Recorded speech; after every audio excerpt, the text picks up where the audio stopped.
dimensi positif pemilu ini tidak hanya soal perdebatan, pertarungan gitu kan, tapi juga ada dimensi, karena kita substansinya kan pesta demokrasi. Pesta ya. Ketika kita bicara pesta, suasana pestanya harus ada dong. Suasana kegembiraan. Nah ini yang menjadi tantangan kita bersama, baik dari sisi penyelenggara pemilu maupun partai politik ya, untuk mulai mengajak, menawarkan politik yang menarik bagi anak muda.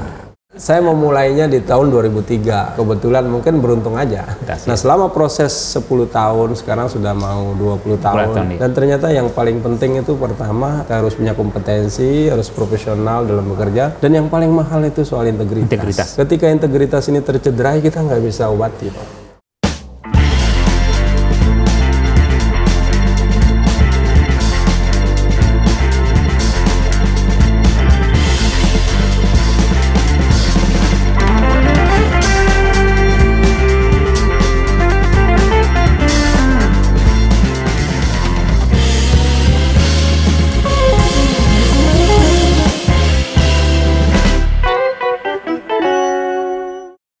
Assalamualaikum warahmatullahi wabarakatuh. Hai Tribuners, jumpa lagi dengan saya, jurnalis tribunlombok.com, Dion DB Putra, dalam program Trilogi Tribun Lombok, Dialog dan Inspirasi. Pada episode kali ini sangat spesial karena kita Tribuners sekalian sudah mulai diramekan ya, digaungkan pemilu, dan hari ini kita akan mendapatkan banyak pesan, inspirasi, dorongan semangat, motivasi dari Ketua KPU Provinsi Nusa Tenggara Barat, Bapak Suhardi Saud. Selamat pagi, Pak Suhardi. Pagi, Pak Dion. Apa kabar? Alhamdulillah sehat. Sehat, Pak. Tambah Pak Dion datang sini tambah sehat. Tambah sehat. Ya, ini Pak Ketua, ini kan gong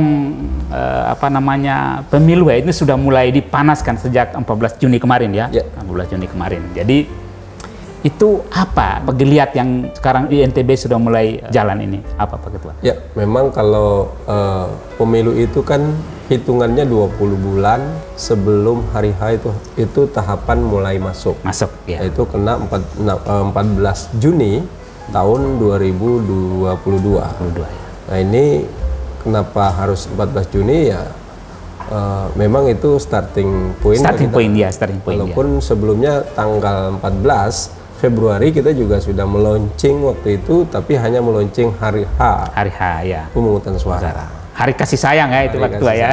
Hari anak muda. Ada anak muda. Jadi kita berharap agar pemilu ke depan itu banyak partisipasi dari anak muda. Ya.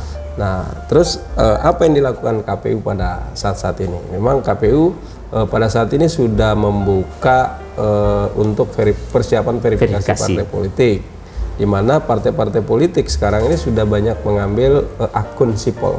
Kenapa menggunakan akun sipol? Karena memang KPU sekarang sudah mulai meninggalkan menggunakan banyak kertas, tapi harus berbasis sistem informasi. Hampir seluruh tahapan pemilu ini dan mungkin seluruhnya sudah menggunakan sistem informasi. Nah, partai politik juga kemudian harus menyesuaikan dengan membuka akun sipol, dan itu pun untuk syarat menerima akun sipol ya tentu dia harus berbadan hukum. Ya, itu wajib dong. Partai politiknya juga harus jelas terdaftar di Kemenkumham dan lain sebagainya. Dan itu sedang dilakukan di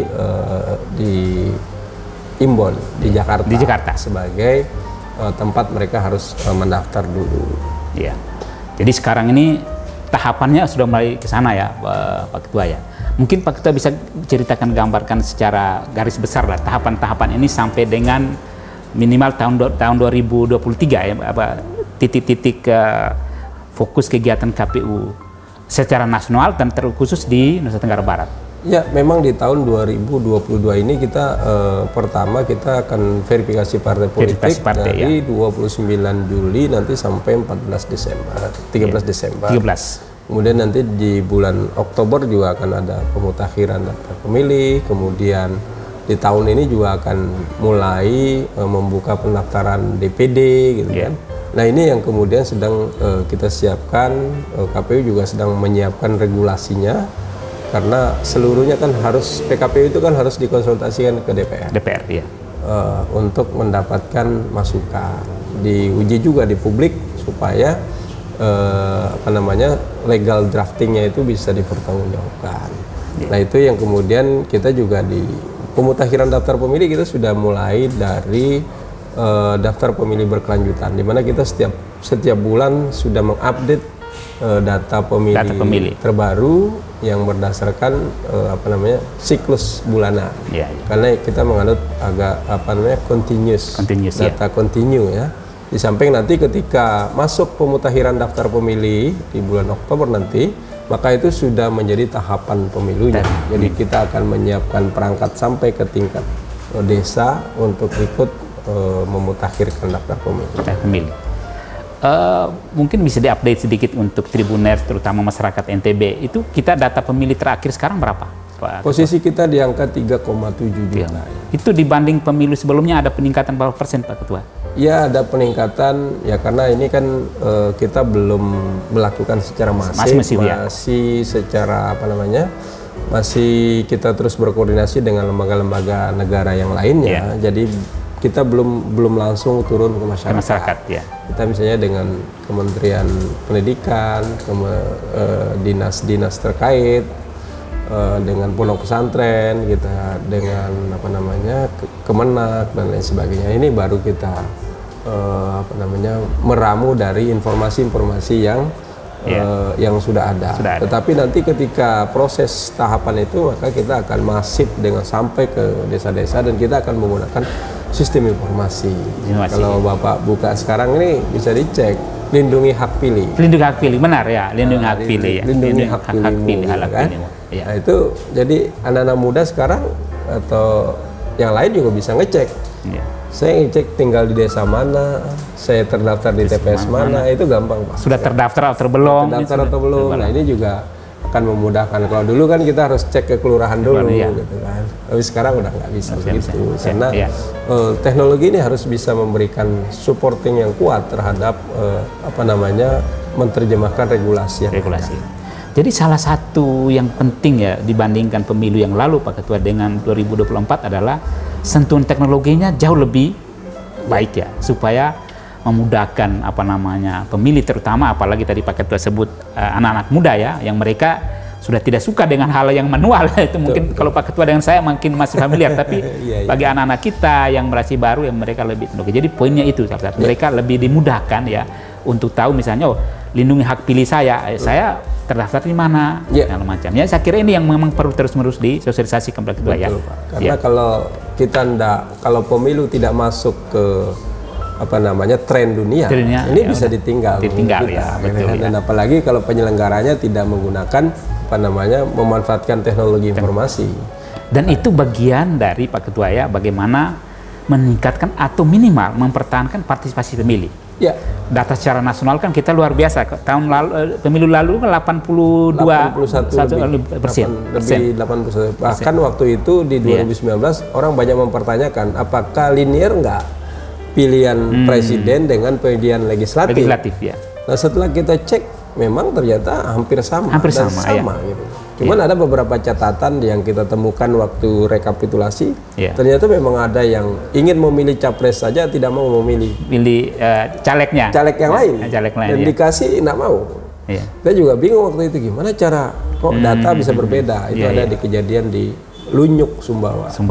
Tapi setelah kita urai ternyata memang dia pilihannya saya hanya mau memilih presiden waktu itu ya. Tapi ya secara angka sangat tidak jauh berbeda dan hampir sama di atas 81%. Dan itu tingkat partisipasi yang sangat tinggi.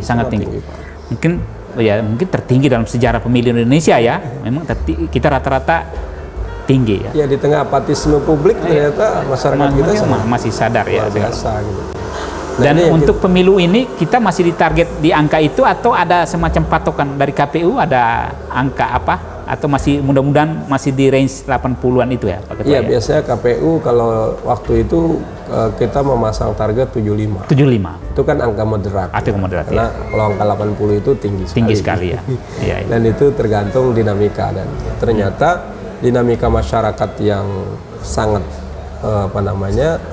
sangat kuat itu menambah semangat untuk menggunakan hak pilih. Apalagi sekarang sudah banyak media-media tidak hanya media cetak, tapi juga media-media online yang ikut memudahkan orang mengakses berita, mengakses informasi, mengakses melalui video-video pendek.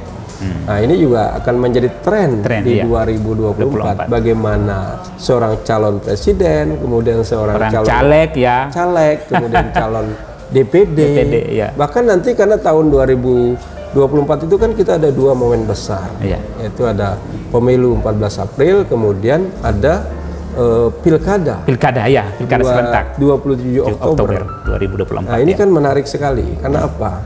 Orang bisa beda koalisi di Pilpres, tapi di pilkada bisa saling mencair lagi. Dan benar. ini akan memudahkan kita untuk tidak lagi terjadinya polarisasi yang kuat di masyarakat kita. Karena pada saat yang sama dia bisa juga bersentuhan, bersilaturahim, berkoalisi dengan pilkadanya gitu. Kan tidak mesti linear kan? Betul, nasional ya. Politik kita itu sangat cair ya, untuk momentum ini seperti ini koalisinya, tapi untuk momentum ini lain lagi ya. Dan itu dinamikanya luar biasa. Pak Ketua, saya ingin ini kan selalu tiap kali pemilu anak muda, pemilih pemula ya, dan kelompok anak muda itu kan menempati posisi yang sangat tinggi. Ini mungkin ada beberapa semacam imbauan atau ada tips supaya partisipasi mereka ya, kita betul-betul melawan apatisme ini. Udah sebanyak mungkin berpartisipasi itu semakin baik untuk kualitas demokrasi. Itu apa sih yang mungkin dilakukan? Ya, khusus untuk NTB. Memang tantangan kita bagaimana mengajak generasi muda ini untuk punya komitmen kebangsaan, komitmen kenegaraan. Karena ketika anak-anak muda ini punya kemauan untuk memahami politik, kemudian memahami dinamika sosial kemasyarakatan kita, kemudian ikut berpartisipasi, maka ini menunjukkan anak muda kita mulai bertanggung jawab. Karena bagaimanapun mereka ini kan adalah estafet untuk melanjutkan generasi. Betul. Nah, kalau ada kekosongan antara generasi sebelumnya dengan generasi muda, ini yang agak berbahaya. Ketika mereka tidak memahami apa itu politik, apa peran politisi, apa peran presiden, kepala daerah, kemudian legislator, DPD, kalau ini tidak dipahami, maka ini kita khawatir mereka yang nanti akan melanjutkan generasi ini akan stagnan. Betul. Nah, ini yang menjadi tantangan kita bersama, baik dari sisi penyelenggara pemilu maupun partai politik ya, untuk mulai menawarkan politik yang menarik bagi anak muda, sosialisasi yang pas bagi mereka. Gitu ya. Nah, ini yang akan dilakukan oleh KPU NTB sendiri apa ini untuk menggoda atau menggait anak-anak muda ini? Iya, kita harus berani masuk ke ruang-ruang yang mereka senangi. Misalnya sosialisasi kita kenapa nggak pakai TikTok? Oh ya, jadi kenapa pakai kita TikTok nggak pakai Instagram? Ini menarik ini ya, benar ya. Dan kita dan di KPU dan KPU RI sudah menginstruksikan itu semua untuk mengoptimalkan media-media sosial ini. Karena semua orang kan bisa menjadi penyampai berita, penyampai informasi, baik secara individu maupun secara kelembagaan. Dan itu sudah kita dorong agar KPU di kabupaten kota ini di NTB agar bisa mengoptimalkan media-media sosial yang disenangi oleh publik. Anak muda, apalagi anak muda ya. Nanti kecenderungannya kan kita harus mencari strategi yang bisa anak muda mau menonton itu, mau menjadi viewer dari media sosialisasi kita. Kalau kita misalnya biasa-biasa resmi, ya mungkin mereka udah enggak.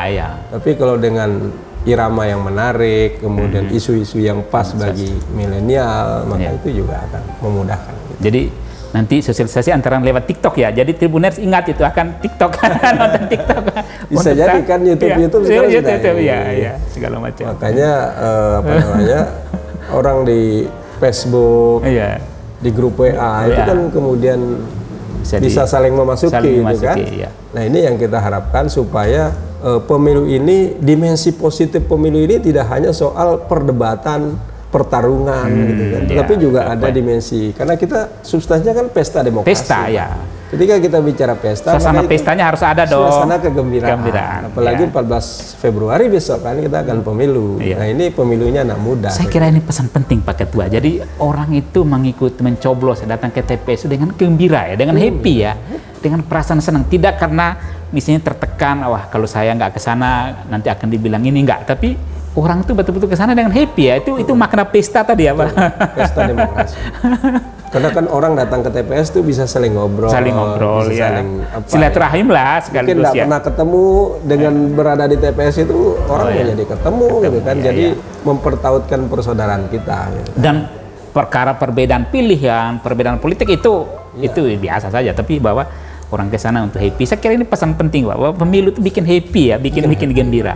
Ya, dan gembira. Tanggung jawab KPU adalah bagaimana kegembiraan itu kemudian dalam memilih itu kemudian kita bisa transformasikan sampai ke muaranya. Misalnya orang memilih si A, si B, si C, itu nggak boleh ada interdistorsi. Makanya kemudian KPU kemudian menawarkan sistem informasi pada saat pemungutan suara.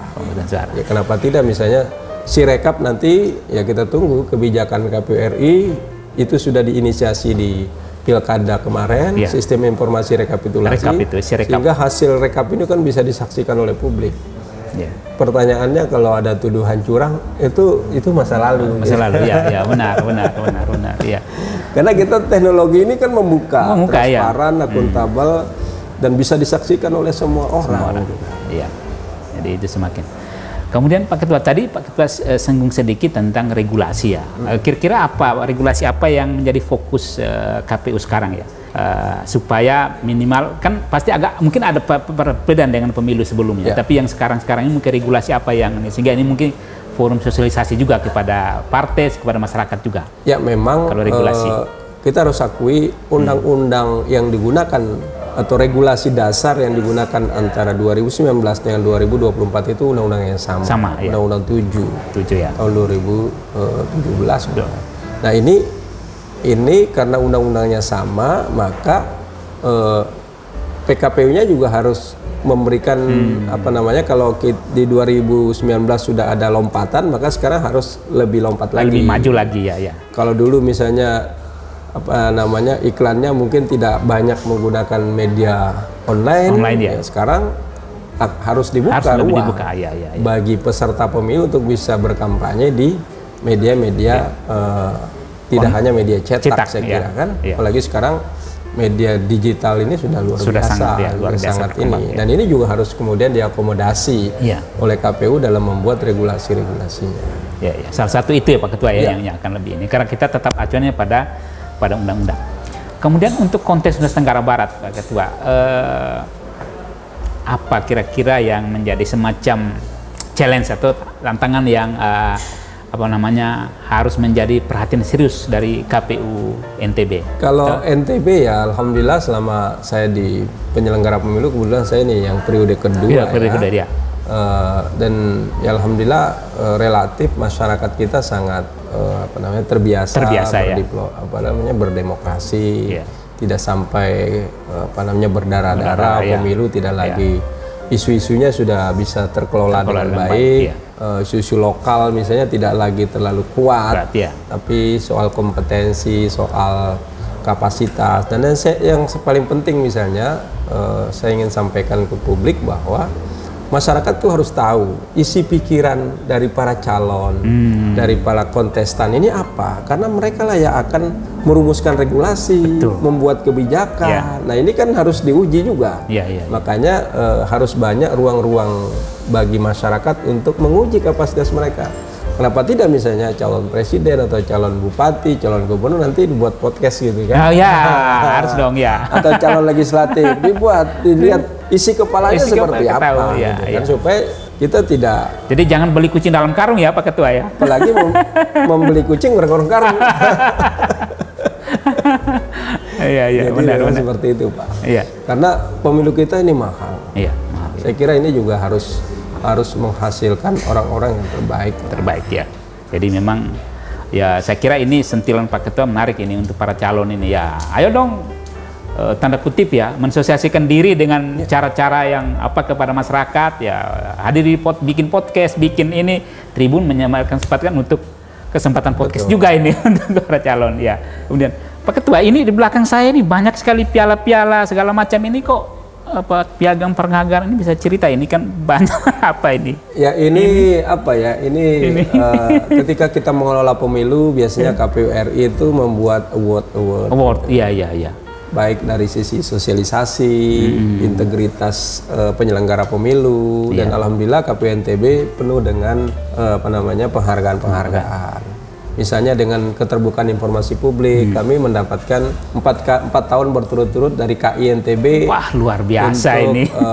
Instansi vertikal kami sangat terbuka. Jadi semua akses, apalagi KPU NTB sekarang sudah menerapkan zona integritas. Zona integritas di organisasi kami. Kemudian yang kedua, penerapan reformasi birokrasi. Jadi reformasi birokrasi itu harus mampu memberikan pelayanan. Karena KPU ini kan lembaga layanan. Lembaga layanan kepada peserta pemilu dan kepada pemilih. Jadi kalau ada orang yang ingin mengakses informasi pemilu di NTB, ya kita harus layani. Kita harus menggunakan standar Undang-Undang Keterbukaan Publik. Jadi orang nggak perlu ragu cari data ke KPU. Jadi selama data itu menjadi hak publik, ya kita akan berikan. Jadi 4 tahun berturut-turut ya Pak Ketua? 4 tahun berturut-turut. Sampai sekarang Komisi Informasi NTB sudah tidak mengeluarkan kategori itu. Nanti KPU lagi dapat. Itu tipsnya gimana nih di bawah kepemimpinan Pak Ketua ini membuat itu menjadi luar biasa? Artinya saya tahu tidak semua KPU mendapatkan itu Pak Ketua. Tidak semua. Saya tidak menyebut daerah, tapi saya tahu itu. Tapi memang tipsnya nih. Tradisi ini sudah kita bangun sejak periode pertama di kepemimpinan kepemimpinan sebelumnya Pak Lalu Aksar, baru saya teruskan dengan teman-teman yang di sekretariat, kan ini pekerjaan tim-tim sekretariat yang terus kita berikan ruang, karena kepemimpinan di KPU ini kan kolektif kolegial. Betul. Ketika kolektif kolegial, maka seluruh pikiran-pikiran orang itu kita kelola bersama-sama, kita diskusikan, ada ide-ide menarik, kita berikan ruang, sehingga jadi tidak tertekan. Misalnya teman-teman di sekretariat itu mau ada ide apa, kita mau buat sistem informasi akan memudahkan kita, ya silakan. Nanti kita akan bahas bagaimana penerapannya, bagaimana spektrum pekerjaannya dan lain sebagainya. Dan itu terus kita lakukan sehingga ya alhamdulillah lah dari sisi KPU RI kita juga di NTB alhamdulillah masuk terus. Betul. Menjadi pilot project RB, reformasi birokrasi, pilot project zona integritas, dan kemudian kita menurunkan ke kabupaten kota. Karena bagaimanapun katanya KPU RI, kalau KPU NTB aja yang dapat penghargaannya, terus kabupatennya gimana? Akhirnya sekarang kita coba menularkan itu ke kabupaten kota, membantu mereka, mendampingi mereka agar sudah mulai terbuka, terbiasa menerima masyarakat yang ingin mencari informasi, tidak lagi model-model birokrasi lama yang tidak mau dikoreksi gitu. Dan itulah yang kita. Saya kira yang menarik tentang reformasi proyek reformasi birokrasi itu tahun berapa tuh Pak Ketua? Ini sudah dari periode ini. Periode ini ya, periode 2019 2024. Saya kebetulan di KPU ini sudah 2 periode. Dari 2013 sampai dengan 2019. 2019 lanjut ke 2024. Walaupun nanti yang akan pada hari H mungkin bukan saya. Tapi kita akan berakhir di awal 2024. Sekitar 21 Januari 2024. Tapi minimal kita perangkat untuk kesiapan pemilu besok itu sudah kita siapkan secara baik, sehingga nanti siapapun yang akan melanjutkan estafeta ini akan mudah dalam proses melaksanakan pemilu. Karena prinsipnya kita menyelenggarakan pemilu ini Pak, yang penting kita terbuka transparan dan trust publik akan muncul sendiri. Betul, jadi itu sangat mahal, itu trust itu Pak ya. Trust itu yang mahal. Dan ini sekarang masih terus jalan ya ke kabupaten untuk reformasi birokrasi tadi. Reformasi birokrasi, zona integritas sudah. Karena itu kan ada bebas korupsi, zona bebas korupsi, dan itu sudah kita biasakan. Bahwa kita ini karena lembaga layanan, kita harus bisa banyak tersenyum. Betul.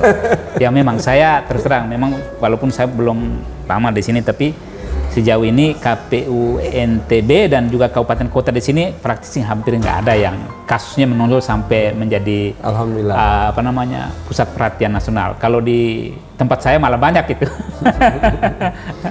Seperti itu. Ya mungkin dinamika masyarakat dinamika juga, masyarakat ya, karena dia beda masyarakatnya beda juga beda dinamikanya. Ya. Jadi memang di sini ya Pak Ketua selalu kepada masyarakat ya, silakan datang kapan saja ya, ingin mendapatkan informasi akan dilayani dengan dengan sebaik-baiknya. Ya, dan tim kita di sekretariatnya juga sudah siap Pak. Sudah siap. Karena itu kita melatih terus mereka supaya bisa menjadi pelayan masyarakat. Ya.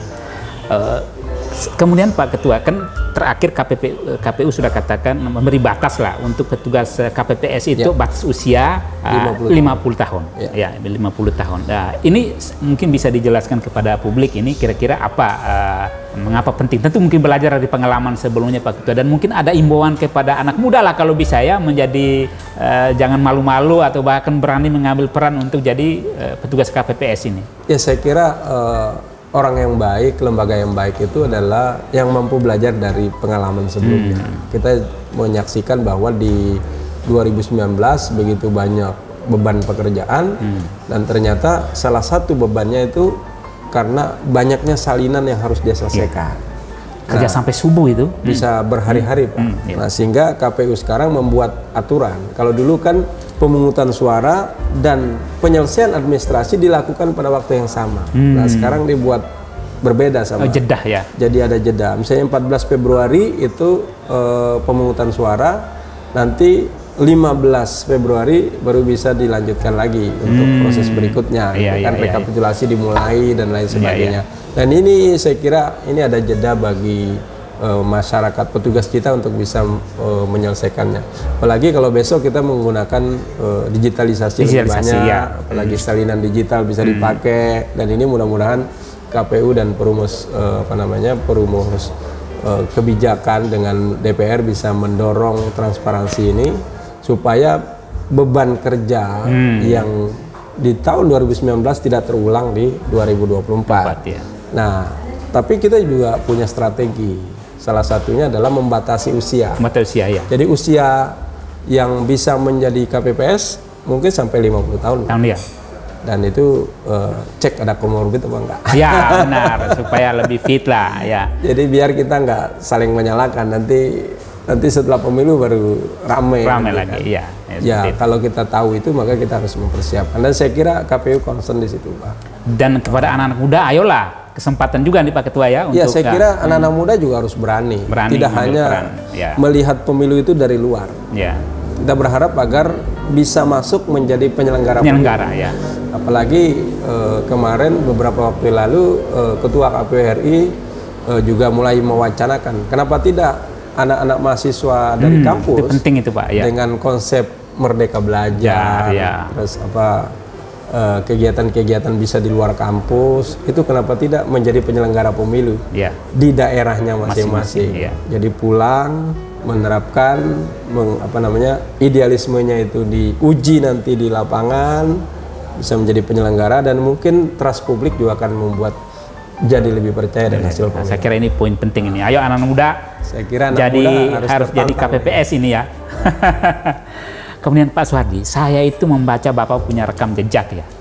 Ini sudah 20 tahun menjadi KPU sejak tahun 2003 di Sumbawa 10 tahun ya, kemudian lanjut ke sini. Ini pasti apa ya? Jadi tidak banyak, terus terang tidak banyak orang seperti Pak Suhardi menurut saya, dari pengalaman saya bertugas di beberapa tempat ya.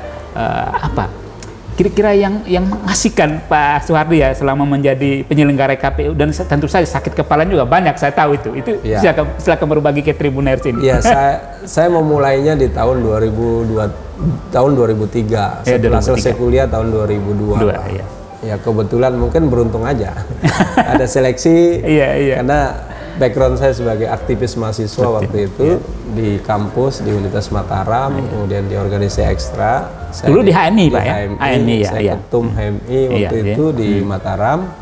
pulang ke Sumbawa ada seleksi. Kenapa ini tidak menjadi ruang kita untuk bisa mengimplementasikan ide-ide gagasan-gagasan kita untuk masuk ke lembaga negara yang di situ kita diuji integritas.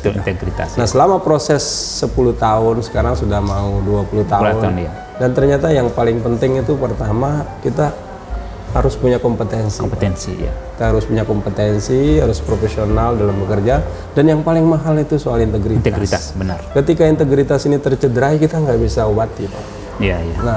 Nah ini yang kemudian kita jaga terus. Saya secara personal menjaga terus, karena di KPU itu kan kolektif kolegial. Jadi kita sangat terbantu dengan kolektif kolegial ini. Kita saling membantu, saling mengoreksi, saling memberikan pemahaman dalam melihat setiap persoalan yang ada. Dan kita ketika kita mau merendah hati sedikit untuk menerima pandangan orang, maka kita akan sama-sama menghadapi apapun itu. Dan kita punya saya punya pengalaman selalu kompak. Tim itu selalu kompak. Jadi kompak dulu itu yang utama. Yang pertama kolektif kolegialnya kompak, nggak boleh ada lonjong-lonjong gitu. Kita menghadapi apapun masalahnya, insya Allah kan jauh lebih mudah, Pak. Selama 20 tahun itu tekanan yang paling diingat terus oleh Pak Soehardi itu apa? Kapan dan kejadian apa nih? Ayo. Alhamdulillah ya, tidak ada tekanan yang terasa besar. Karena dia akan terurai dengan waktu. Karena satu prinsip yang penting, jangan berusaha untuk tidak berbuat salah. Karena kalau kita berbuat salah, maka kita akan terngiang-ngiang terus. Jadi selama pekerjaan itu kita lakukan dengan standar sesuai peraturan KPU, integritas kita jaga, kemudian kita bangun hubungan dengan baik dengan stakeholder. Menjadi KPU itu tidak menjadi superhero. Karena kita nggak bisa menyelesaikan proses sendiri. Tapi kita juga melibatkan stakeholder pemilu. Kalau partai politiknya tidak bagus komunikasinya, tidak kita layani dengan baik, mungkin dia juga bisa tidak bagus responnya terhadap KPU gitu kan.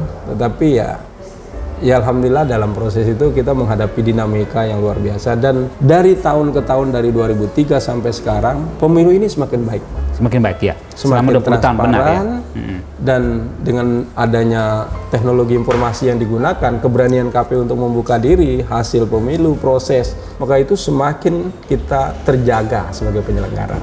Jadi teknologi sistem itu bisa menjaga kami sebagai penyelenggara untuk berbuat yang terbaik. Saya kira Pak Soehardi itu orang pelaku sejarah ketika kita masuk reformasi menjadi penyelenggara pemilu. Sejak 2003 loh Pak, sampai hari ini ada niat bikin buku atau apa? Ini penting, ini pengalaman menurut saya ini. Iya, saya juga berniat ingin bikin buku, cuman belum kesampaian. Nah, itu perlu itu. Mudah-mudahan pengalaman mengelola pemilu ini bisa menjadi pembelajaran bagi saya sendiri dan bagi anak-anak muda nanti yang kebetulan saya mulai di umur 27 tahun. Iya, sangat muda. Saya tahu umurnya sangat muda ketika menjadi anggota KPU waktu itu ya. Baru habis studi langsung jadi KPU.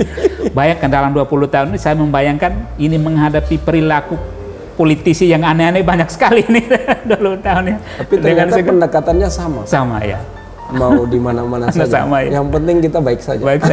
Itu aja kesimpulannya. Baik, kompetensi kita jaga, integritas kita jaga, insyaallah lancar-lancar semua. Dan yang paling bagus membangun komunikasi ya. Komunikasi. Kita nggak boleh nutup diri, karena ini lembaga terbuka. Semua orang bisa koreksi kita, semua orang bisa bahkan mencerca kita. Dan makanya harus menjadi penyelenggara pemilu harus punya daya tahan. Daya tahan menghadapi gelombang. Nah, itu yang tidak semua orang miliki loh, Pak. Ya, kalau dalam Islam itu, kalau dalam sholat itu kan ada antar satu gerakan ke gerakan lain kan harus ada tumak nina. Jadi ketika kita menghadapi persoalan, kita mundur sedikit untuk bisa berpikir jernih. Jeda. Jadi ada saat kita jeda, rehat sejenak, lihat apa ya. Mundur sedikit, kalau isinya tumak nina. Tumak nina sebentar. Oh iya, ya mungkin dia benar. Mungkin kita salah memberikan respon gitu kan. Akhirnya kita terus mengoreksi diri. Ini setelah habis KPU nanti 2024 ada rencana kemana ini Pak Soehardi? Ya, saya belum tahu ini kemanapun kita diperjalankan. Kalau sudah habis di provinsi begini, ke pusat masih boleh nggak itu? Ya bisa juga. Bisa ya? Ke samping juga bisa. Oh, samping ya. Ke Bawaslu. Oh, Bawaslu ya. Ke lembaga-lembaga lain. Kalau mau ke politisi juga boleh juga kan? Boleh juga ya. Tapi ya ini tergantung pilihan lagi kan. Nanti kita akan melihat kemana yang paling tepat. Selain aktivitas KPU, Pak Suhardi juga ngajar atau apa? Nah kebetulan kalau sekarang KPU nggak boleh melakukan yang nggak boleh ya, oh ya fokus. Harus tunggal. Tunggal, tunggal. Jadi ya kita aktivitas full di KPU. Ya. Bahkan jadi ketua RT juga nggak boleh. Nggak boleh ya. Oh ya. Jadi ormas sudah nggak boleh. Kalau dulu masih boleh kita. Masih boleh ya. Aktif di ormas ini, aktif di lembaga ini. Sekarang udah nggak boleh. Karena Undang-Undang 7 itu udah jelas. Jadi untuk menjaga independensi, maka itu penyelenggara pemilu harus bebas dari konflik of interest. Ya. Oke. Baik, Pak Suhardi, ini mungkin semacam closing statement lah. Saya kira ini momentum, silakan Pak Suhardi sampaikan kepada masyarakat NTB ya, kepada Indonesia lah ya, kepada publik hal-hal yang berkaitan dengan kepemiluan atau apa saja ya dalam rangka ya membangun demokrasi kita menjadi lebih baik. Silakan Pak. Ya, pemilu 2024 ini adalah pemilu yang di mana anak muda punya porsi yang tinggi di daftar pemilih. Maka selayaknya teman-teman generasi muda ini harus bisa memanfaatkan pemilu ini untuk bisa memberikan kontribusi terbaiknya dengan datang ke TPS, gunakan hak pilih, berikan kontribusi terbaik, karena nanti kelak ketika Anda hari ini memilih, maka kelak Anda akan dipilih, gitu kan. Itu siklus sejarah. Jadi kalau kita punya konsisten komitmen kebangsaan yang baik, maka mungkin pada 5-10 tahun ke depan anak-anak muda ini akan menjadi pemimpin bangsa. Jadi tidak ada lagi transisi yang berjeda yang panjang, misalnya kan mereka sudah langsung siap, gitu kan. Nah inilah kenapa kita harus mengajak teman-teman generasi muda untuk datang menggunakan hak pilih, dan pilihlah tentu yang terbaik. Yang sesuai dengan zaman Anda, gitu. Saya kira begitu, Pak. Oke, baik. Baik Tribuners, demikian dialog sudah banyak sekali inspirasi ya, dorongan motivasi kepada kita untuk terutama kepada anak-anak muda ini untuk berpartisipasi dalam pemilu. Kita semua sama-sama diajak ya dan bertanggung jawab supaya pemilu kita menjadi lebih berkualitas. Pak Suhardi, terima kasih banyak telah berbagi dengan Tribuners pada pagi ini. Kita akan jumpa lagi Pak, ini bukan yang terakhir, akan jumpa lagi pada merasa terhormat bisa bicara di episode berikutnya. Tribun. Terima kasih Pak. Terima kasih.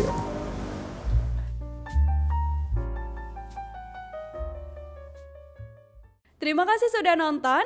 Jangan lupa like, subscribe, dan share ya.